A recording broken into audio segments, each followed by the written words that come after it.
Hello everyone, thank you for watching. Today's topic, can you live richly without actually having a lot of money? Well, let's find out.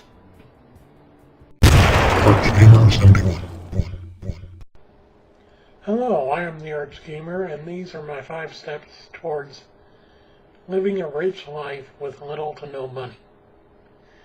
Now, my first step is redefine what you consider wealth.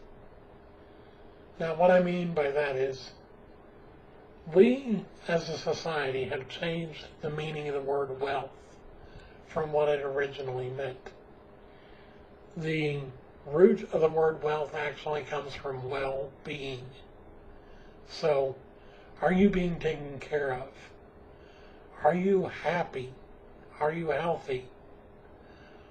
Do you have a roof over your head? Do you have food on your table? If so, you're wealthy in the classic respect of the word. Now, if you have all those things, but you're living paycheck to paycheck, then according to today's definition of the word, you're poor. But that's not a problem, because even the poor can be rich in ways that the wealthy cannot understand. What I mean by that is, look at your family, look at your friends, look at your neighbors, and look at the people that you interact with on a daily basis. Do they genuinely care about you? Do they genuinely help you when you really need it? If so, you're wealthy in that respect, because there are a lot of rich people over on Wall Street and in those big business penthouses that don't really have a lot of close friends like you and I have. I have a lot of close friends that I really enjoy spending time with. And these rich guys, the only real friend that they have, or that they could consider having, is their tons and tons of money. It's like the old DuckTales cartoon with Scrooge McDuck and his pool filled with money. He would just dive in and lavish himself in his wealth. But he had no real substance of life. Because life isn't just getting money for yourself. Life isn't just, oh well, I had to have this position, this thing, this device, that house, that car.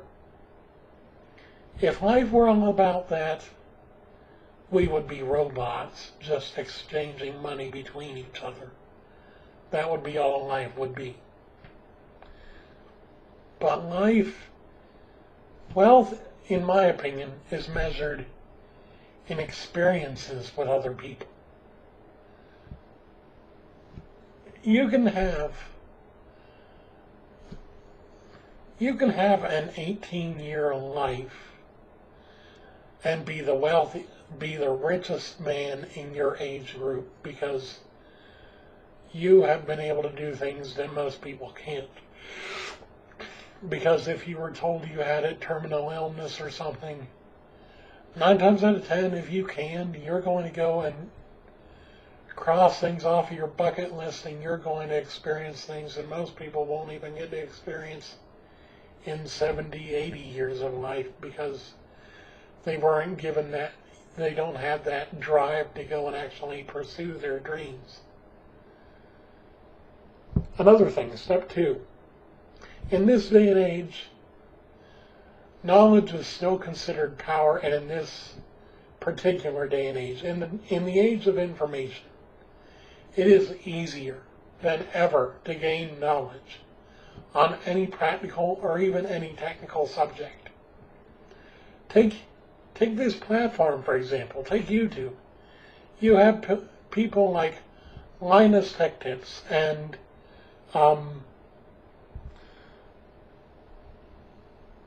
Explaining Computers, and all these channels that teach you about different subjects.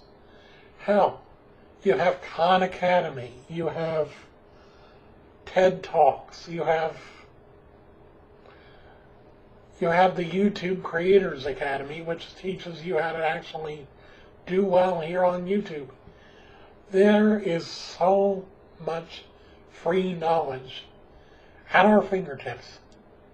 And since knowledge is power, we are definitely the most wealthy people of any age, because the only real thing you need in order to obtain this knowledge in this day and age is a computer and your own 2 feet, because you can walk to any restaurant and get free Wi-Fi.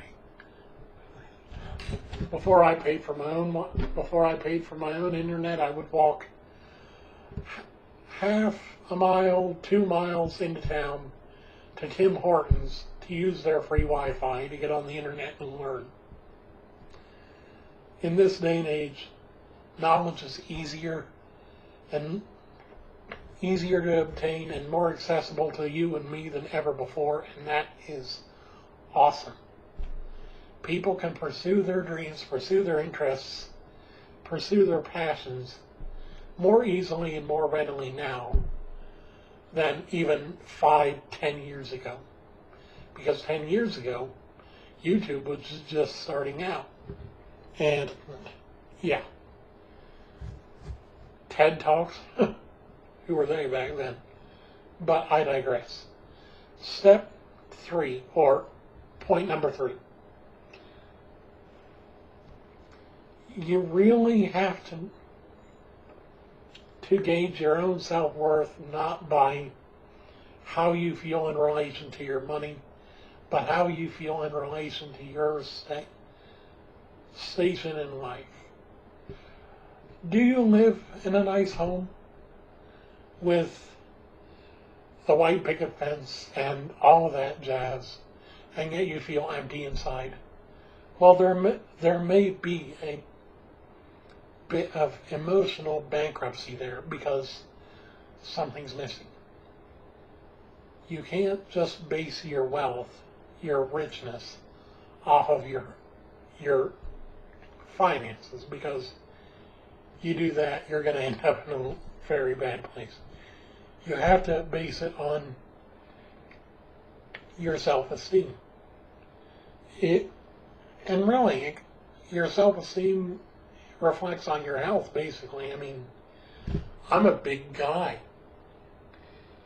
I don't really have that bad of a self-esteem, but I do get down on myself for being big on occasion. I do, on occasion, look in the mirror and hate what I see. But that pushes me forward to doing better at changing the way I've been into the way I'm going to be. It isn't gonna be easy. I'm probably gonna take at least a couple of years to get to a good spot in my life to where I'm not risking my health with my weight or anything else. But right now, I'm working on it. So point number 3 was base your wealth off of your self-esteem, not off of your finances. Point number 4 is, when it comes to living richly, you don't need to buy name brand stuff. You don't need to get the next big electronic or the next big video game, whatever. In fact, if you like video games, try PCs, try Steam. There are loads of controller-compatible titles on Steam for a bargain price compared to the big console versions, that if you get a decent system, which can cost you as low as, heck, the one that I plan to build is only maybe $250. So, and you could probably go even lower if you're tolerant about lower than 1080p at 60 frames a second, which I'm fine with 720p at 30 frames per second, which is why mine is so low. But learn to bargain and really scrimp where you can. For example, instead of going to Walmart to get your clothing, because granted Walmart isn't exactly the most expensive store, but they do have brand clothing, go to your local Goodwill or your local thrift shop and just, or consignment store, and look for nice looking clothing that looks name brand but isn't as pricey as name brand. I have found some good stuff looking through Goodwill's racks, and I have gotten quite a lot of nice clothing. And also every year, at least in my city, they have a clothing drive in the wintertime for people who need winter clothes and coats and whatever. And I find bargains on getting new stuff there too. So hit up the clothing drives, hit up Goodwill, hit up the consignment stores, whatever. Don't be afraid to go out of your way to get the best deal for your buck. Because if you can save $20, $30, $50 on either a wardrobe or a new device or whatever, then you really can balance your budget a lot better, because instead of spending that much money on just a pair of jeans and a nice top, you can get a whole wardrobe for the amount that you would have had to pay for that pair of jeans and nice top, depending on where you go. And like I was saying with the PC gaming, you can gradually upgrade the same PC with the same basic parts for years before it's out of date.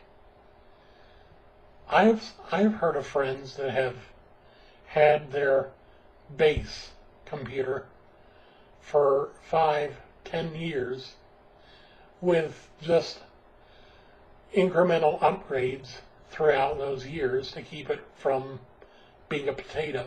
So if they can do it, you can do it. So you don't need the next big thing. You don't need the PS4 or the PS4.5. I'll talk about that in a later video too. But, and finally, step number 5. And this is for those of you who are spiritual. When it comes to finding happiness and being content with being less than wealthy, seek the Lord's peace. Seek God's happiness through you. The Lord gives joy in abundance.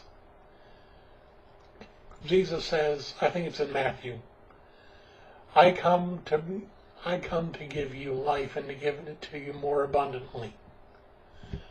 Abundant life through Jesus Christ.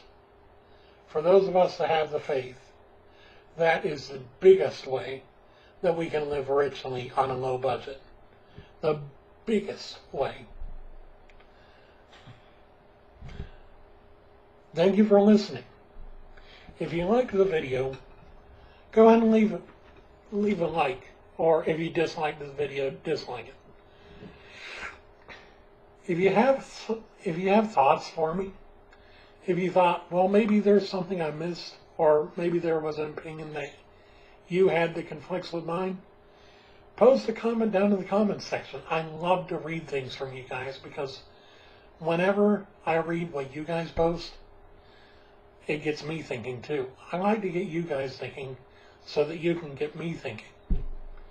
Because together we can learn a lot. I'll even post links in the description for the sites I talked about. For, Khan Academy and the YouTube creator, whatever. I'll post links to those sites down in the description so that you can learn lots of things. It's crazy the way that we do things these days. Anyway, thank you for watching. I love you all very much. And I will see you in the next one. I'm trying to do a 1 video a day thing, at least for a week. So look for the next video tomorrow. Have a nice day.